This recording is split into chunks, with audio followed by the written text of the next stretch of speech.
자, 이어서 이 3장 봅니다. 이 3장에는 이 4대 교회, 4대 교회는 지금은 없어졌어요. 그 폐허로서 변해 있는 교회인데 중세 시대가 계속 이후로 이루어지고 또 그 당시에 계속해서 이제 타락을 하다 보니까 교회가 갈수록 좀 힘들어져요. 그래서 루터에 의해서 이제 종교 개혁이 그야말로 불붙습니다. 그래서 오늘날 이 개신교 지금 현재 기독교가 됐는데 이 4대 교회는 바로 그 예언적으로 종교 개혁 시대를 예표한다고 그래요. 또 이 4대라는 뜻은 남는 자, 남아있는 자라는 그런 뜻이 있다고 그럽니다. 자, 그래서 이 4대 교회는 그 예언적으로 종교 개혁 시대를 말하고 있다.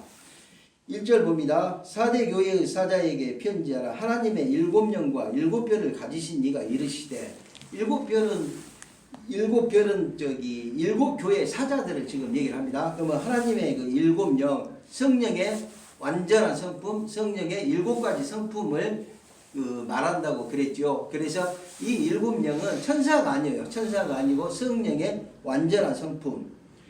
내 행위를 아노니 내가 살았다는 이름을 가졌으나 죽은 자로다. 살았다는 이름을 가졌으나 죽은 자로다. 이를 다르게 표현한다면 경건의 모습은 보이지만 경건의 능력이 없다는 그런 교회를 얘기를 합니다. 그러니 이 4대 교회가 결국은 이 종교 개혁 시대로 갈 수밖에 없는 그런 이유를 말하고 있습니다. 너는 일깨어 그 남은 바 죽게 된 것을 굳건하게 하라. 내 하나님 앞에서 내 행위 온전한 것을 찾지 못했으니 남은 바 그래도 아무리 그 종교가 타락하고 그 시대에도 의인들은 있고 어떤 성령 충만한 어떤 교인들이 소수지만 남아있다는 뜻입니다. 그러므로 내가 어떻게 받았으며 어떻게 들었는지 생각하고 지켜 회개하라. 만일 일깨지 아니하면 내가 도둑같이 이르리니 어느 때 내가 이를지를 내가 알지 못하노라. 자, 여기서도 약간의 이 난해 구절인데 도둑같이 이른다. 이런 표현은 미래적으로 해석할 수밖에 없어요. 미래적으로 그리스도의 재림의 돌발성. 그러니까 주님이 껴있지 않으면 언제 올지 모른다는 그런 얘기입니다. 바로 주님의 어떤 그 도둑같이 이른다는 것은 돌발성, 재림의 돌발적으로 일어난다는 거예요. 그러면 우리 복음서에 보면은 열처녀 비유가 나옵니다. 신랑을 맞이하기 위해서 처녀들이 기름 등불을 준비했는데 이 기름을 준비하지 않는 자들은 결국은 신랑을 맞이하지 못하는 그런 예나 똑같다는 얘기입니다. 그래서 우리는 이 마지막 시대를 살아가는 우리 성도님들은 정말 그리스도 재림이 언제 이루어질지를 모른다는 것입니다. 그래서 이 그리스도의 돌발적인 돌발성에 대해서 이렇게 도둑같이 이르리니 이렇게 표현을 하는 것입니다. 4절 그러나 4대에 그 옷을 더럽히지 아니한 자 몇 명이 내게 있어 흰 옷을 입고 나와 함께 다니리니 그들은 합당한 자인 영고라. 여기서 흰 옷은 흔히 말하는 구원받는 성도들이 입은 옷이에요. 그래서 뒷장에 가면은 이걸 세마포 옷이라고 그래요. 세마포 구원받는 성도들이 입은 옷을 우리가 흰 옷이라고 이 성경 계시록에서는 말을 합니다. 이기는 자는 이와 같이 흰 옷을 입을 것이요 내가 그 이름을 생명책에서 결코 지우지 아니하고 그 이름을 내 아버지 앞과 그의 천사들 앞에 시인하리라. 그러니 우리들이 이 땅 살아가면서 우리의 그 일구수 일주독은 생명책에 기록된다는 것입니다. 그래서 우리들의 어떤 구원, 이 구원도 생명책과 또 내 아버지 앞과 천사들, 우리한테 각자가 있는 보이지 않는 이 천사들이 시인한다는 것입니다. 그래서 우리는 이 땅에 신앙생활을 하면서 항상 그 주님을 향하는 그 믿음 안에서 이렇게 생활해야 된다는 것입니다. 우리의 구원의 조건은 분명하게도 우리들 머리털까지 세시는 하나님께서 생명책에 우리 행위들이 다 기록된다는 것입니다. 그러면 이 생명책에서 우리 행위가 기록되는데 사실 인간이 이 땅 살아가면서 죄 안 짓고 어떻게 살겠습니까? 그러나 죄를 짓더라도 회개하라는 것입니다. 그러면 그런 부분들은 생명책에서 이렇게 딱 지워지는 그런 어떤 하나님의 역사가 있겠죠. 그래서 우리가 사는 것입니다. 자, 귀 있는 자는 성령이 그들에게 하시는 말씀을 들을지어다. 그러니까 성령의 어떤 깨달음을 들어서 이해를 하라는 것입니다. 그래서 이 시대는 성령의 깨달음이 없다면은 생각 자체가 없다면은 어떤 다른 방법도 또한 보이지 않는다는 것입니다. 자, 이제 다음은 6번째 이 교회, 필라델피아 교회 말합니다. 이 필라델피아 교회는 이 터키, 지금의 터키 변방의 한 도시예요. 근데 터키는 지금 회교 국가입니다. 이슬람을 믿는 국가인데 이 빌라델피아만큼은 그때부터 지금도 마찬가지로 기독교 신자가 많다고 그래요. 변방이면 인구 자그마한 어떤 그 도시인데 이 빌라델피아 도시는 아직도 기독교인이 많다는 것은 지금 이 빌라델피아 교회에서 말하고 있는 것은 선교에 대해서 말하고 있다는 것입니다. 자, 그러면 이 빌라델피아 교회는 대표적으로 선교 시대를 예언적으로 말하고 있다는 것입니다. 그러면 선교 시대가 19세기, 20세기 서방 세계, 영국과 미국을 비롯한 서구 세계에서 서방 나라들이 아프리카, 중국, 뭐 동남 할 것 없이 우리 한국도 마찬가지고 많은 선교사들이 파송을 했어요. 그래서 주님의 복음을 들고 세계 각처로 이 서구 서양 사람들이 이렇게 왔다는 것입니다. 그래서 이 빌라델피아 교회는 예언적으로 선교 시대를 예표한다. 자, 7절 봅니다. 빌라델피아 교회의 사자에게 편지하라. 거룩하고 진실하사 다윗의 열쇠를 가지시니 곧 열면 닫을 사람이 없고 닫으면 열 사람이 없는 그가 이르시되 다윗의 열쇠는 어떤 통치권을 말하고 그 하나님의 어떤 영광된 축복을 말합니다. 그래서 열면 닫을 사람이 있고 닫으면 열 사람이 없다는 것은 하나님께서 이 빌라델피아 교인들에게 그야말로 축복을 지금 하고 있는 이 모습이요. 왜 이렇게 축복을 하냐면 빌라델피아 교인들은 적은 힘을 가지고 변방의 자그마한 도시였지만 이들이 하는 것은 세계 선교를 위해서 모든 걸 올인했다는 것입니다. 그러니 하나님이 이들은 선교를 하고 올인하니까 하나님하고 거의 합당하니 맞아 떨어졌다는 거야. 그래서 주님께서는 이 사람들이 주 앞에 주님 이렇게 필요하니까 뭘 주십시오? 하기 전에 먼저 하나님이 하늘문을 활짝 열었다는 이 사실을 보여주고 있다는 것입니다. 그래서 이 7교회 중에서 두 번째 서머나 교회 순교시대하고 이 빌라델피아 세계 선교를 향하는 이 교회는 하나님의 책망이 없어요. 하늘문을 여니까 뭐 특별하게 어려움이 없이 성도들이 자기가 받은 사명대로 선교에 올인을 하고 최선을 다하다 보니까 선교를 하면은 사실은 물질도 필요하고 여러 가지 것들이 많이 필요한데 이런 것들이 어려움이 없이 해나간다는 이 사실을 하늘문을 열었다고 이렇게 표현합니다.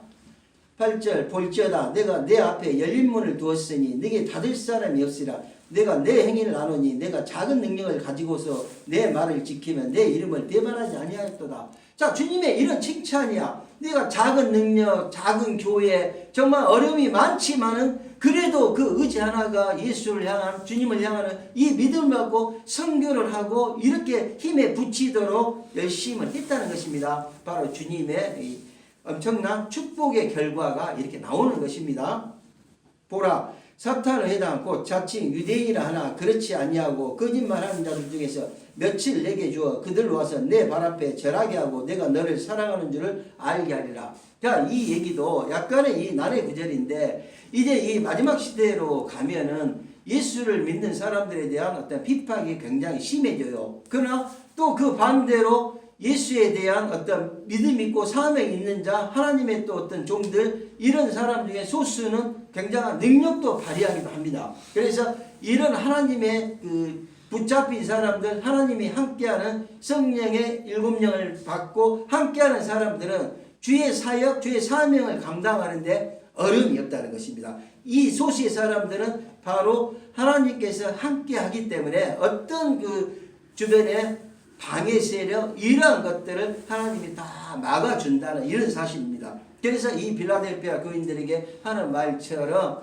내 앞에 절하게 한다. 그러니까 사단이 무릎 꿇는다는 것입니다. 바로 이런 하나님의 사명을 받고 열심히 하다 보면은 이 시대도 정말 소수의 사람들은 주의 일을 하는데 총매진하고 하나님의 축복 성령이 함께한다는 이 사실을 알 수 있다는 것입니다.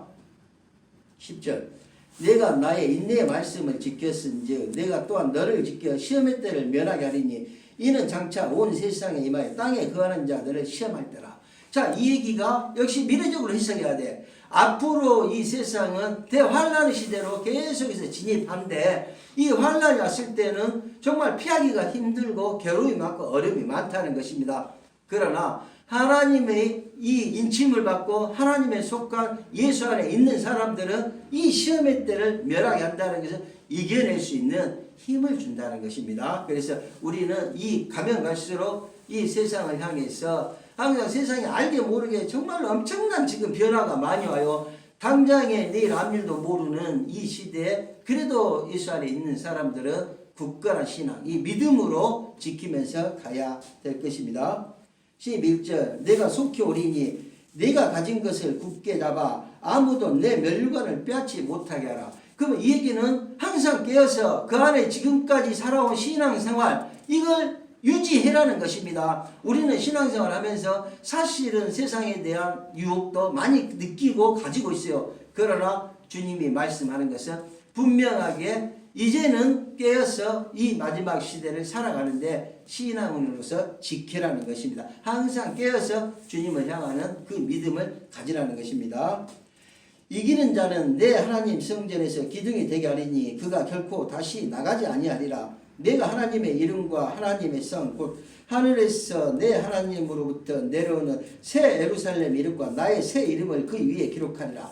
자, 이것도 미래적으로 해석해서 주님이 이 땅에 오시면은 지금 우리는 주님의 이름을 예수 그리스도라고 우리는 알고 있고 그렇게 부릅니다. 근데 주님이 이 땅 재림했을 때는 그리스도의 새로운 이름 오신다는 것입니다. 그 새로운 이름마저도 너희들이 내 안에 있으면 함께 한다는 그런 뜻이에요. 그러면 그리스도의 새 이름은 우리는 모르죠.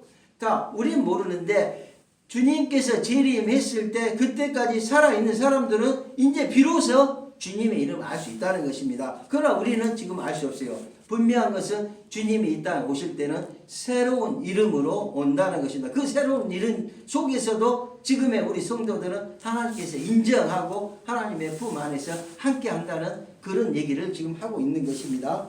귀 있는 자는 성령의 교회들에게 하시는 말씀을 들을지어다. 성령의 깨달음을 알아라는 것입니다. 자, 이제 7 교회 중에 마지막 교회 라오디게아 교회를 지금 말을 하고 있습니다. 자, 그러면 이 7 교회 중에서 이 라오디게아 교회는 지금 어떤 교회인가? 지금 우리가 살고 있는 이 시대 이 교회를 말하고 있어요. 현대 시대 현대 교회. 그러면 이 라오디게아 이 뜻은 일반적으로 백성의 어떤 정의 이런 말이 있다고 그래요. 그러면서 이 주권이 군주에 있는 것이 아니라 백성에게 있다는 것입니다. 그러면은 백성에 있다는 것은 지금 민주주의의 어떤 시초, 민주주의에 처음 들어가는 시발점 이런 내용을 가지고 있다고 그래요. 이 라오디게아 교회가. 그러면 지금 현대시대에 보면은 전부 민주주의를 가고 있고 민주주의 사회가 많지 않습니까? 세계적으로. 그래서 우리가 살고 있는 이 시대, 이 현대시대 마지막 시대를 이 라오디게아 교회라고 말을 해요. 마지막 시대 마지막 교회. 이 라오디게아 교회가 끝나면은 이제는 교회가 더 이상 나오질 않는다는 것입니다. 그래서 우리가 지금 이 살고 있는 교회를 우리는 라오디게아 교회로 예언적으로 마지막 시대 교회, 현대 교회 이렇게 얘기를 합니다.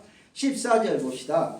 라오디게아 교회의 사자에게 편지하라. 아멘이시오 충성되고 참된 증인이시오 하나님의 창조 근본이신 이가 이르시되 내가 내 행위를 아노니 내가 차지도 아니하고 뜨겁지도 아니하도다. 내가 차든지 뜨겁든지 하기를 원하노라. 자, 여기서 주님은 이 성도들의 우리들에게 신앙에 대해서 지금 얘기를 합니다. 차든지 뜨겁든지 둘 중 하나를 해라는 거야. 그러면 신앙은 중간 것이 없다는 거야. 세상의 모든 것들은 중간 회색빛이 있어요. 어찌할 수 없이 흙과 벽만 있는 게 아니라 회색도 있는데 주님은 우리에게 말씀하시기를 신앙은 회색이 없다. 신앙은 중간이 없다. 흙은 흙, 백은 백 이렇게 단호하게 지금 말씀을 한다는 것입니다. 그런데 사실은 우리가 신앙생활 하면서 어떻게 막 이렇게 계속해서 하나님만 찾는 이런 부분이 가면 갈수록 지금 시대에 봤을 때 사실은 조금 힘들어져. 왜? 우리들은 다 나름대로 열심히 한다고 하지만 나도 모르는 사이에 신앙이 좀 무뎌져요. 이것은 꼭 그 집사 성도들 뿐만 아니라 목사도 마찬가지로 가면 갈수록 신앙이 좀 무뎌지는 것은 어찌할 수도 없는 그런 현실인 것 같아요. 그런데 주님은 단호하게 말한다는 것입니다. 신앙은 흙과 백이 아니라 중간이 없다는 것입니다.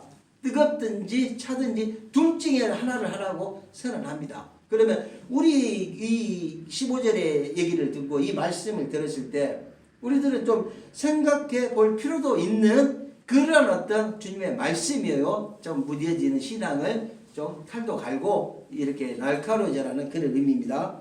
16절 내가 이같이 미지근하여 뜨겁지도 아니하고 차지도 아니하니 내 입에서 너를 토하여 버리리라.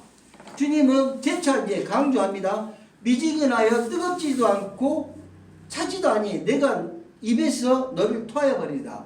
자, 여기서 좀 주님은 강제적 얘기를 또 한 번 해요. 그러면 우리들의 어떤 신앙을 봤을 때 사실은 우리들의 그 신앙생활은 하나님 아니고는 어떻게 알 수 있겠습니까? 목사가 어떤 성도들의 신앙생활 자체를 알 수 있겠습니까? 또 각자 각 가정에서 신앙생활하는 이 가족들의 어떤 신앙생활을 알 수 있어요? 모른다는 것입니다. 이거는 오로지 하나님밖에 모른다는 것입니다. 그러나 이제는 본인들은 스스로 알 수 있다는 거예요. 아, 내가 신앙생활을 하는데 한 발은 교회에 두고 또 한 발은 세상에 두고 그러다 보면은 사람에 따라서 자기 자신들이 내가 어느덧 세상에 발을 두 발, 세 발 띈 사람도 있을 것이고 이러한 사람들은 이 주님의 말씀에 비춰 봤을 때는 아, 이렇게 가서는 안 되겠네. 다시 교회 안으로 주님 품 안으로 들어와야지. 어떤 각성을 하고 좀 경각심을 갖는 그런 어떤 의도도 있는 것 같아요. 그래서 주님이 이렇게 말하는 것은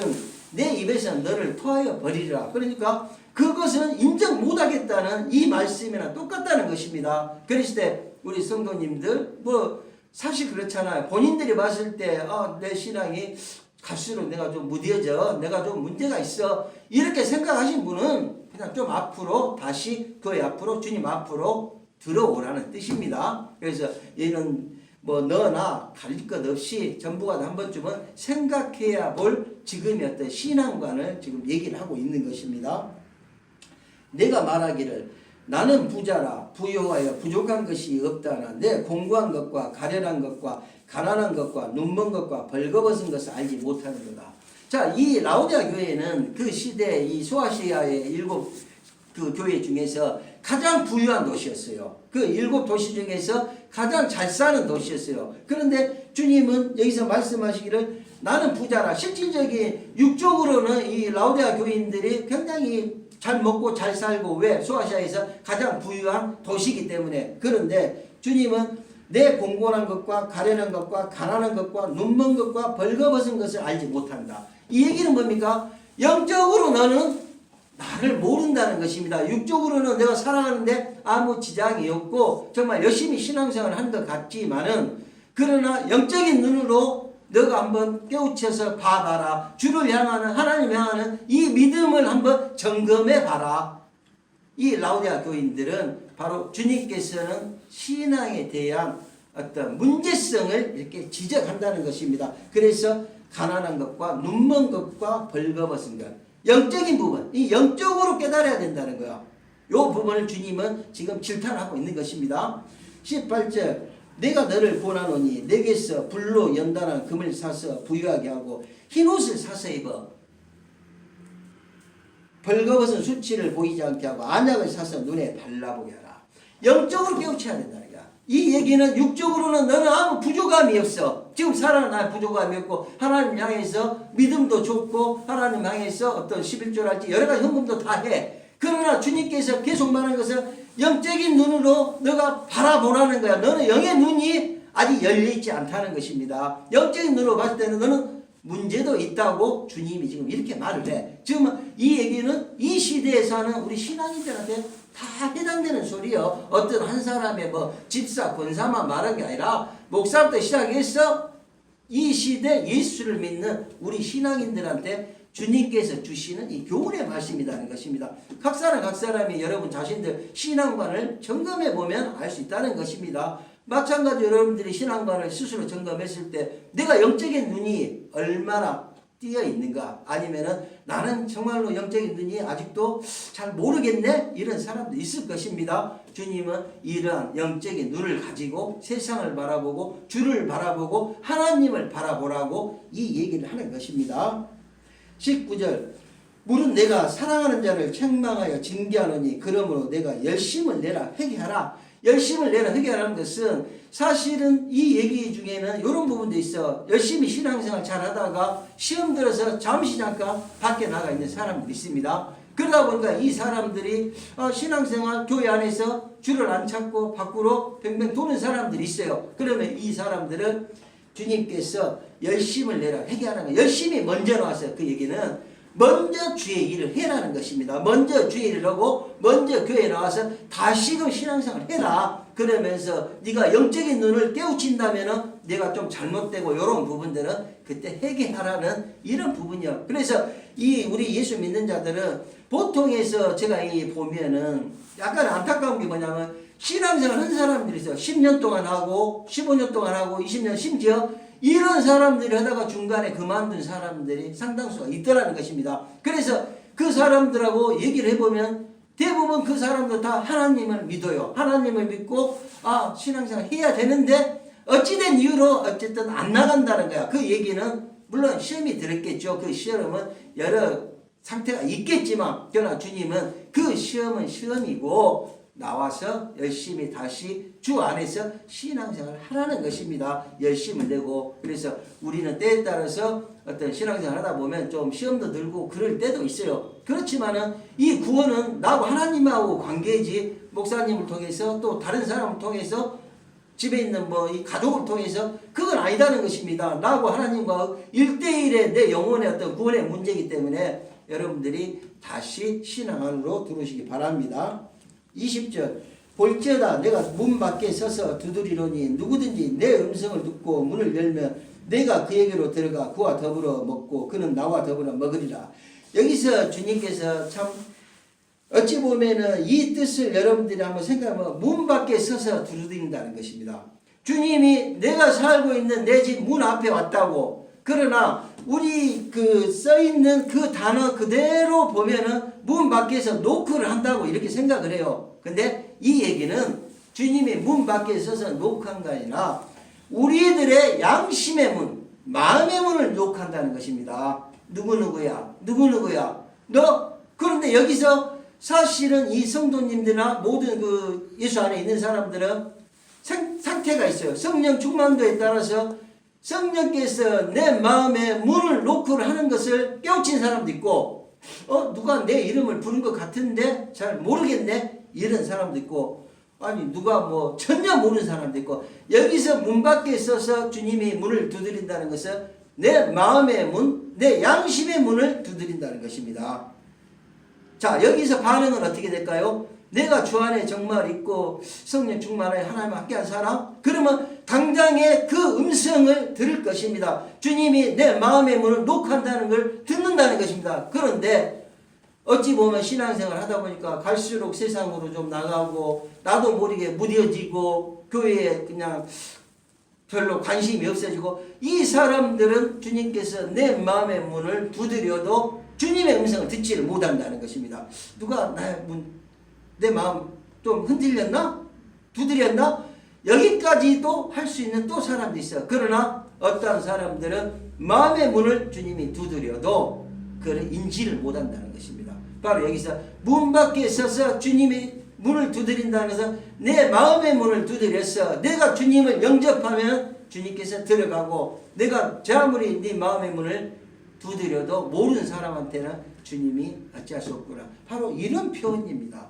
그래서 이 시대, 이 마지막 시대를 살아가는 우리 신앙인들은 정말로 이 주님의 이 말씀을 좀 새겨들을 필요가 있다는 것입니다.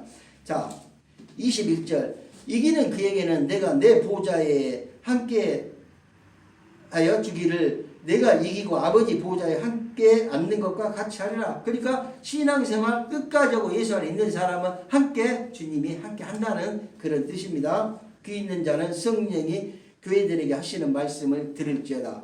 자, 여기서 이 7교회에 대해서 오고 오는 모든 세대의 어떤 교회들 또 세대의 사람들에게 주시는 하나님의 말씀이에요. 근데 세부적으로 이제 들어가 보니까는 시대에 주시는 또 하나님의 이 말씀도 됩니다. 그래서 이 라오디아 교회 7교회를 끝으로 더 이상의 이제 하나님의 말씀이 없어요. 지금 우리가 살고 있는 이 시대가 마지막 시대, 마지막 교회, 7교회 중에 라오디아 교회, 현대교회 이 시대를 우리는 살고 있다는 것입니다. 이 시대가 끝나면 이제는 주님이 오신다는 것입니다. 자, 이제 4장을 봅니다. 4장을 볼 때 이제는 대환란의 시대로 이제 들어갑니다. 근데 여러분들이 하나 알아야 할 것이 있어요. 이 요한계시록을 이해하려면은 요한계시록에 앞서서 다니엘서를 여러분들이 좀 알아야죠. 다니엘서 9장을 알아야 된다는 것입니다. 9장을 잠깐만요. 다니엘서 9장을 알아야 되는데 일단은 다니엘서 9장을 한번 보겠습니다. 다니엘서 9장 20절에 내가 이같이 말하여 기도하며 내 죄와 내 백성 이스라엘의 죄를 자복하고 내 하나님 거룩한 산을 위하여.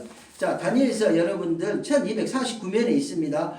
왜 이 다니엘서를 알아야 되냐면은 이 다니엘서를 알아야만이 요한계시록을 이해하는데 훨씬 빠르다는 것입니다. 다니엘서에 나와 있는 이 9장에 있는 이 내용, 여기서 가장 중점적인 내용에 70주가 나와요. 70주에 대해서 나오는데 이 내용을 모르고 요한계시록을 해석하고 이해하려면 상당히 난해하고 어렵다는 사실입니다. 그래서 일단 여러분한테 이 다니엘서 9장에 있는 이 20절에부터 이 내용을 한번 읽고 여러분들한테 함께 우리 공부를 합니다.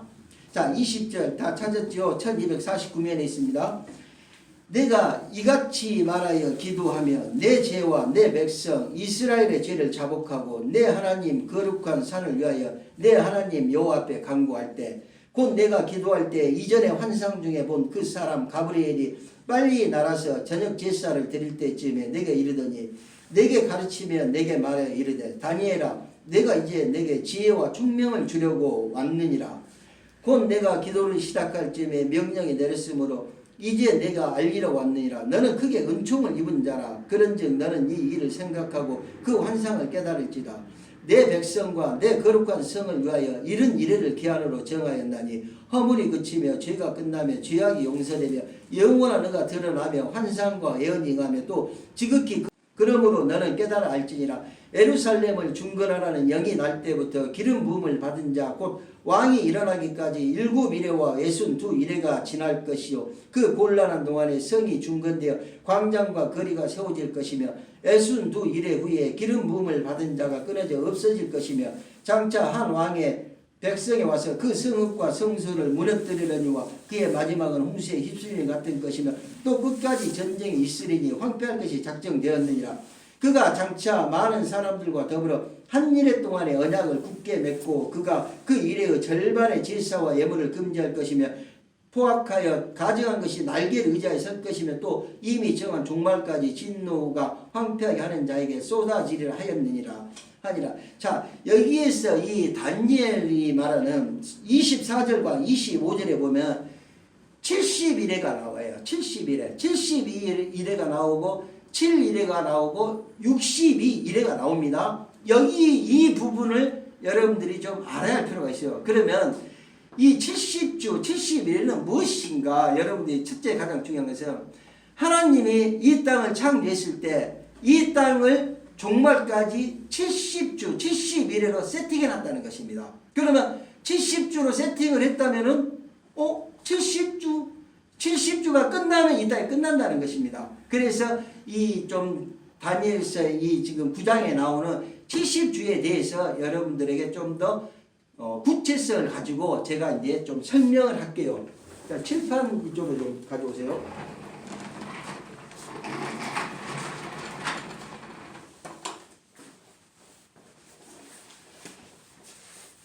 자, 여러분, 이 다니엘의 그 70주를 하면은 하나님은 이 땅을 70주로 지금 세팅을 했다고 했지요. 세팅을 했는데 70주가 끝나면 이 땅이 끝나는 것입니다. 그러면 70주, 여러분이 이 70주를 처음 들어본 사람도 있고, 듣긴 들었는데 사실은 좀 지나니까 난 모르겠고, 아니면은 70주에 대해서는 정말 나는 잘 모르겠네. 이런 사람들이 좀 상당수가 있어요. 그만큼 70주가 좀 이해도 쉽지 않는 그런 내용이에요. 그러나 우리는 분명히 70주에 대해서 여러분들이 공부를 하고 여러분들이 알아야만이 이 계시록을 좀 더 쉽게 이해할 수 있다는 것입니다. 자, 그러면 70주가 어떻게 되냐? 70주는 한 주입니다. 한 주. 한 주는 보통 7일인데 여기서 한 주는 7년을 말해요. 그러면 일일 1년설로 인해서 한 주가 7년이라는 것입니다. 그러면 70주는 77은 49, 490년이 된다는 거예요. 490년. 그러면 이 70주의 시작된 지점이 언제인가를 여러분이 알아야 돼요. 그러면 자, 쭉 이렇게 구약과 신약에 있을 때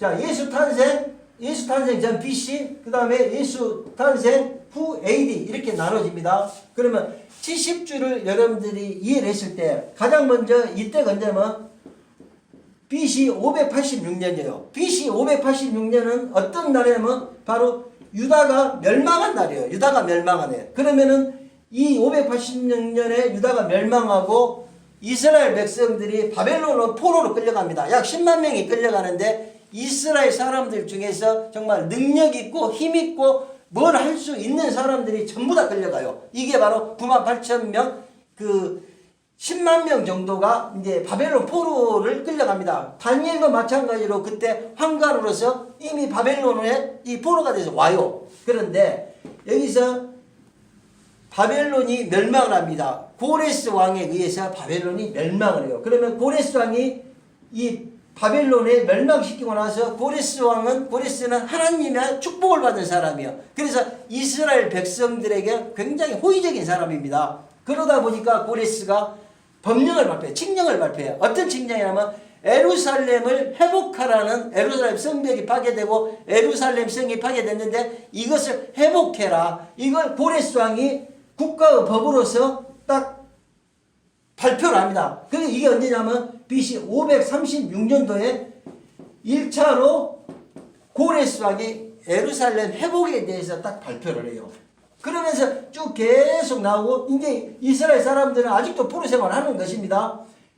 2차에 걸쳐서 아닥삭스다 왕이 또 에루살렘 회복에 대해서 또다시 국가 법령으로 발표를 합니다. 이게 언제냐면은 BC 457년도에 아닥삭스다 왕이 또 발표를 해.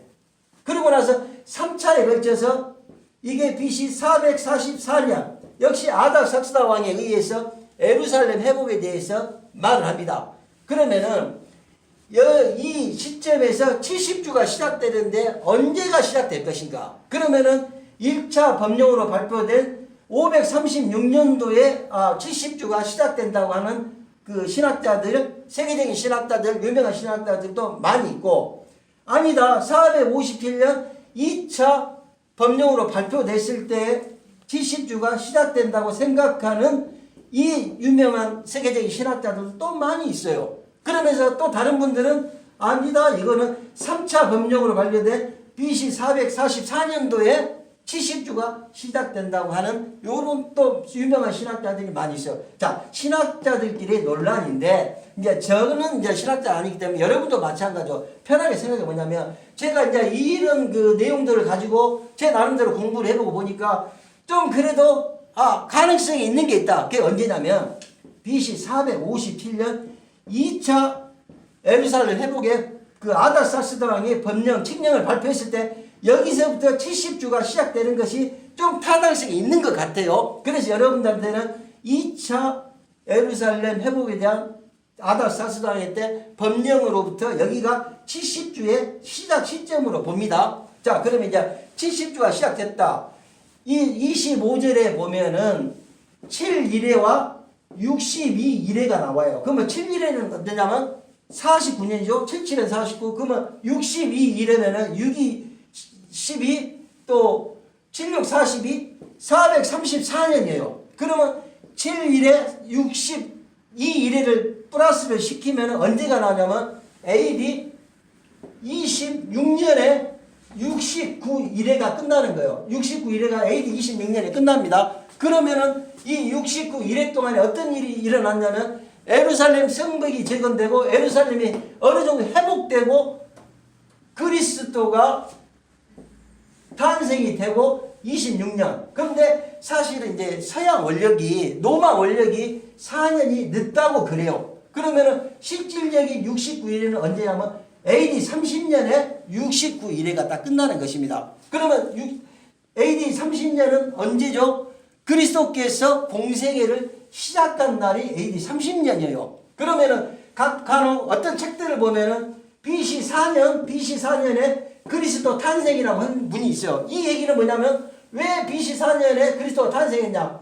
서구 원력이 4년이 늦기 때문에 BC 4년을 이렇게 해놓은 것입니다. 여러분들이 어떤 책을 보면 그리스도 BC 4년에 예수 탄생이 나오는데, 그러나 서양 원력이 4년 늦기 때문에 이 BC 4년에 예수 그리스도가 탄생을 했어요. 그러면은 결국 그 얘기는 AD 30년에 69주가 끝난다는 거예요. 69주가. 그러면은 70주로 하나님이 세팅을 해놨는데 그럼 한 주가 남았네요. 지금 2020년인데 예를 들어서 미래의 어떤 한 주, 7년 이게 있다고 이렇게 생각하고 미래에 이제 7년 대환란이 시작됩니다. 그러면은 AD 30년이 69일인데 여기까지 지금 한 2000년 정도의 기간이 있어요. 그러면은 이게 어떻게 되지? 왜 69주는 이렇게 7년씩 딱딱 맞아 떨어졌는데 마지막 한 주는 2000년 동안 계속될까? 이랬을 때 신학자는 이렇게 말을 해요. 이 신학자 중에 일부 신학자들은 2000년 동안의 이 기간을 공백기 중간기라는 표현을 써요. 그러면은 30년 이 공백기 중간기라는 표현을 쓰고 미래의 어떤 시점이 한 주가 시작된다는 거야. 그러면 이렇게 말하는 신학자가 있고 또 AD 26년부터 지금까지 계속해서 한 주가 시작된다고 생각하는 신학자도 있다는 것입니다. 그러면 한 주 동안이 2000년 동안 계속 이어졌다는 거야. 그러면 69주가 끝나고 한 주 동안 일어난 사건이 뭐냐면 예수 그리스도 십자가 사건이 일어난 거예요. 예수 탄생과 부활이 다 됐어요. 자, 그러면 여러분들 신학자들은 공백기를 사용하든 아니면 이 69주의 한 주가 2000년 동안 계속 이어지든 그런 신학자들의 어떤 그 생각이고, 우리들이 생각하는 것은, 제가 여러분께 말하고 싶은 것은 우리가 살고 있는 지금 이 시점이 마지막 한 주를 살고 있다는 거야.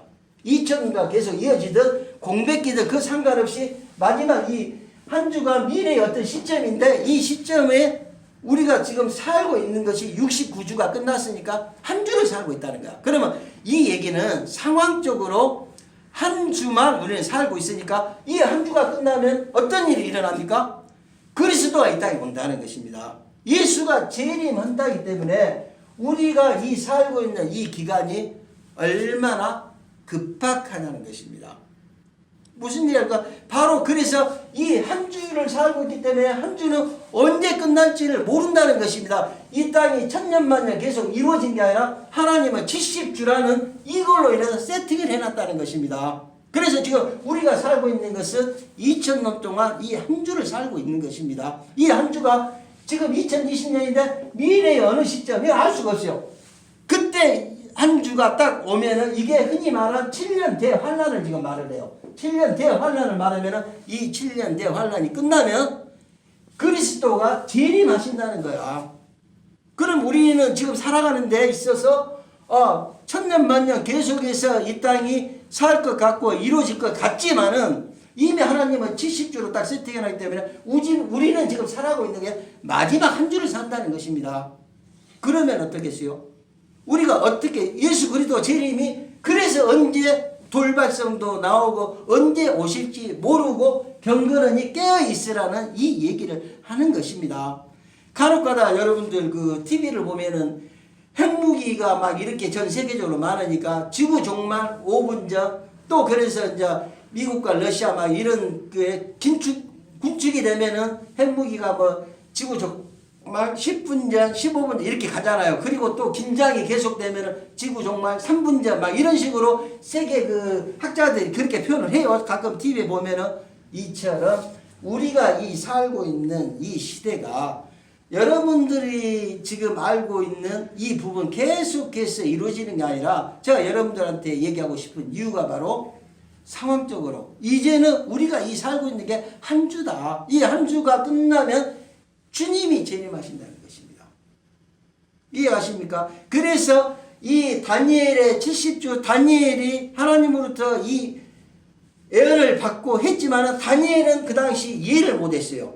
왜? 다니엘은 지금으로부터 약 한 2650년, 2700년 정도의 사람이에요. 그러면 그 당시 문명으로 생각했을 때 사도 요한이 하늘에 올라가서 이 마지막 시대를 본 것처럼 다니엘도 똑같이 그걸 봤어요. 근데 다니엘은 이해를 못하니까 몸이 아파요. 몸이 아프니까 하나님이 천사를 보내서 다니엘아 봉인해라.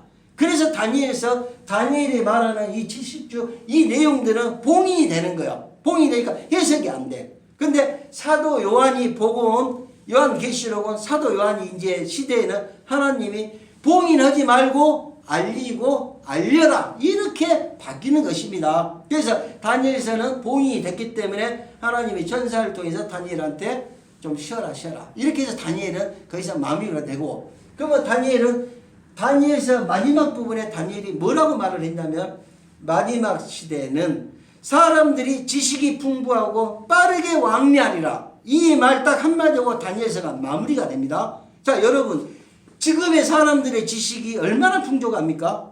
뭐 흔히 말하는 컴퓨터 잘하는 분들 아니면 인공지능 막 이렇게 해서, 물론 저는 그런 부분을 잘 모르지만은 굉장히 우리 인간이 갖고 있는 지식이 이루 말할 수 없이 많다는 것입니다. 그리고 또 빠르게 왕래한다는 것은 지금 뭐 유럽이든 미국이든 비행기가 나오고 초음속 비행기가 나와서 하루만 가고 뭐 반나절이면 가고 KTX 부산까지 뭐 1시간이면 가고, 이런 세상에 이 최고의 어떤 문명이 넘치는 이 시대를 우리가 살고 있다는 것입니다. 바로 다니엘서가 말하는 마지막 시대는 사람들이 지식이 풍부하고 빠르게 왕래하리라. 그러면서 다니엘서는 마무리하고, 사도 요한이 본 요한계시록은 이 마지막 시대를 다니엘도 보고 사도 요한도 똑같이 봤지만 하나님은 이제 봉인을 해제하기 때문에 요한계시록을 여러 종들을 통해서 여러분들이 배우고 알고 알아야 된다는 거야. 저도 여러분들한테 이 요한계시록을 이렇게 강의하는 이유는 제가 받은 어떤 하나님으로부터 그런 부분이기 때문에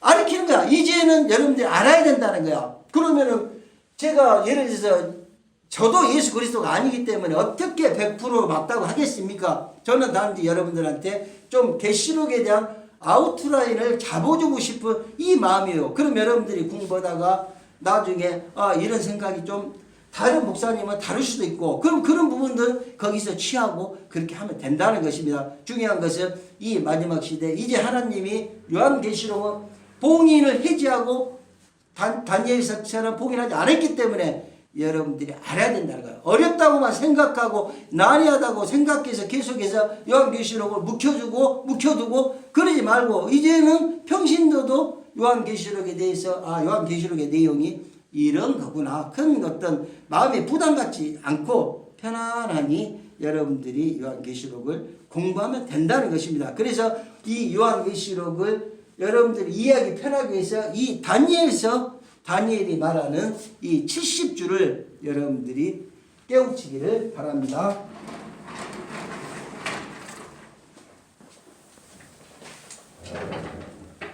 자, 여러분, 이 이제 다니엘 그 9장을 보고 또 이제 다니엘 9장에서 여러분들이 몇 개 좀 알아야 할 부분이 있어요. 27절에 보면은 그가 장차 많은 사람들과 더불어 한 일해 동안의 언약을 굳게 맺고 그가 그 일의 절반의 제사와 예물을 금지할 것이며 또 포악하여 가정한 것이 날개를 의지하여 설 것이며 또 이미 정한 종말까지 진노가 황폐하게 하는 자에게 쏟아지려 하였느니라. 여기 이 다니엘서 1250년을 보면은 여러분 27절의 이 내용은 이제 미래에 일어날 일인데 굉장히 좀 중요한 부분이에요. 여기서 말하는 그가 장차 많은 사람들과 더불어 한 일해 동안의 언약. 한 일해면 마지막 7년 그 언약이 이제 미래에 나옵니다. 그러면 여기서 말하는 그는 누구를 말할까요? 바로 적그리스도를 말합니다. 적그리스도가 이제 미래에 지금 이 출현하게 돼 있어요. 근데 다니엘서에서 지금 적그리스도에 대해서 이제 이 27절에서 말합니다. 그가 많은 사람과 더불어 한 일해 동안의 언약을 굳게 맺고 그 일의 절반의 제사와 예물을 금지할 것이며, 이 얘기는 뭐냐면, 자, 이 얘기는 여러분들이 좀 들은 사람도 있고 안 들은 사람도 있지만은 이스라엘은 지금 제3성전이 준비 중이라고 그렇게 얘기를 해요. 지금 성경에서 성전은 2개 성전밖에 없어요. 솔로몬 성전과 헤롯 성전. 근데 이건 2개가 다 파괴가 됐어요. 그런데 제3성전이라는 이 이스라엘에서 제3성전을 만들려고 준비가 다 됐다고 그래요. 이 선교사들 얘기를 들어보면, 그러면 3성전을 만들 때 이스라엘 사람들이 모든 준비는 다 갖췄다는 것은 돈과 물질과 또 심지어 그 제사장, 사독 계열의 그 경건한 제사장, 유전자 검사를 해가지고 이 제사장들까지 또 수종드는 사람까지 다 뽑아놨다고 지금 그것을 모든 과정들을 다 하고 있다고 그래요. 그런데 이 삼성전 부지가 어디에 쓸 것인가? 이게 문제예요. 그러면 일반적으로 그 이스라엘 유대인 이분들이 말하는 제3성전의 부지는 모리아산, 우리가 모리아산 그의 성선산, 이 모리아산에다 이 삼성전을 지어야 되는데, 근데 지금 이 모리아산에 있는 삼성전을 짓기가 힘들어요. 왜 그럽니까? 이슬람의 돔성전이 있다는 것입니다. 그러면 이 돔성전을 만약에 허물고 짓는다면 아마 대중동전 세계적인 전쟁이 일어나는데 그거는 힘들겠잖아. 있을 수 없겠잖아요. 그러면 이 제3성전이 이루어진다면 하나님 방식으로 이루어질 수밖에 없어요. 하나님 방식이 과연 제3성전 거기에다 지을까 아니면 다른 부지를 사용할 것인가. 그러면 이 삼성전이 이제 만들어졌다고 생각해요. 만들어졌다고 생각하면 구약시대 유대인들은 유대교를 믿기 때문에 동물 제사의식이 행해져요. 구약시대도 똑같이 동물 제사의식이 행해지고 그렇게 됩니다. 그러면은 이 삼성전에서 동물 제사의식이 시작된다면은 삼성전 부지 자체가 엄청나게 크겠죠. 왜? 동물을 잡고 거기에 하는 모든 것들하고 제사장이 거기에 있고 거기서 수종드는 사람들이 먹고 자고 한다면은 일반적으로 생각하는 교회라고 생각하면 엄청나게 큰 성전이 만들어진다는 것입니다. 모든 돈이고 뭐고 유대인들은 다 가지고 있는데 단지 부지 문제 이런 문제로 아직은 안 됐다고 그래요. 그런데 여기서 그 적그리스도는 정치인입니다. 적그리스도는 미래 이제 13장에서 적그리스도가 출현한데 지금 여러분들 말하면 적그리스도는 정치인이고 반기독교적인 인물이에요. 그 세계 적그리스도가 출현했을 때는 세계의 모든 권력을 적그리스도 손에 있다는 것입니다. 흔히 말하는 원톱이에요. 원톱. 세계 권력이 적그리스도가 장악을 하구나. 그렇다면 미래의 세계가 어떻게 가냐면은 적그리스도는 사단의 영이 있어요. 그럼 세상은 점점 사단이 지배한다는 것이요. 이 세상은 예수가 지배하고 예수의 나라가 아니에요. 그래서 주님이 돌아가실 때 뭐라고 했어요? 이게 내 나라였다면 내가 지금 12영이 더 되는 이런 천사들을 불러서 이 유대인들 얘네들을 정리를 못하겠는가? 그러나 여기는 내 나라가 아니다겠어요. 그러면 여러분들 우리 예수 믿는 자는 누굽니까? 우리는 바로 예수 안에서 천국은 침노하는 자. 우리는 예수 안에서 하나님 우리를 보호하기 때문에 이렇게 살아가는 것입니다. 어찌됐든 이 세계는 사단이 지배하는 사단의 나라. 이 불법의 무리 사단이 합법적으로 지배를 해. 왜 그러냐면 하나님이 허락하에 이 땅을 사단에 줬기 때문에 그건 어찌할 수 없어요. 이 불법의 무리들이 합법적인 권세를 가지고 세상을 장악한다는 것입니다. 자, 어찌됐든 먼 훗날 이제 적그리스도가 세계 정치 권력의 권자가 나타납니다. 이가 이스라엘 백성에게 제3성전에 허락하고 동물 제사 의식을 허락합니다. 그래서 이스라엘 사람들은 그렇게 기다렸던 유대교인들이 하나님에게 동물 제사를 그대로 행해요. 그런데 전방이 3년 반이 끝나고 후방이 3년 반이 들어갔을 때 적그리스도가 그 동물 제사 의식을 폐합니다. 폐했을 때 이스라엘 사람들이 거기에서 대규모로 예수 앞으로 회심하는 이 사건들이 벌어져요. 자, 어찌됐든 이렇게 지금 그 나중에 제가 설명해 드리겠습니다. 이렇게 이스라엘에서는 제3성전이 벌어지면은 그 일의 절반의 동물 제사가 행해지고 적그리스도가 후반기 3년 만에 될 때 그 제사의식을 폐한다는 것입니다. 여기 다니엘서 27장이 바로 이렇게 이스라엘에 대해서 얘기를 한다는 것입니다. 그래서 주님은 마태복음 24장에서 또 뭐라고 했어요? 가증한 것이 선지자 다니엘이 말한 바 멸망에 가증한 것이 거룩한 곳에 선 것을 보거든. 또 이렇게 표현을 해요. 이 적그리스도가 자기가 하나님이라고. 데살로니가후서 2장 4절에서는 그가 그 가져온 것이 하나님의 성전에 앉아서 하나님이라고 내세우느니라. 이렇게까지 성경은 딱딱 말을 하고 있어요. 바로 이 27절에 그는 적그리스도가 나와서 세상을 딱 장악하는 이 사건이 나타나게 될 것입니다. 제가 이 부분은 좀 더 자세하게 그 6장에 가서 이스라엘 구원에 대해서 여러분들에게 이 얘기를 할 것입니다. 자, 여러분, 이래서 이 다니엘서 9장은 정말로 중요한 장이고 여러분들이 종말론 흔히 말하는 종말에 대해서 앞으로 일어날 일에 대해서 알고 싶거나 궁금하거나 그거에 대해서 좀 관심이 있는 분들은 이 다니엘서 9장과 연결해서 알아야 돼요. 9장을 알므로써 여러분들이 요한계시록을 이해하는데 훨씬 더 빠르다는 사실입니다. 그래서 여러분들에게 오늘 그 4장 들어가기 전에 이 요한계시록 4장까지 하고 좀 쉬었다가 우리 또 이제 4장부터 시작합니다. 이제 잠시 여러분 좀 10분 동안 쉬고 나서 우리 다시 한번 공부하겠습니다.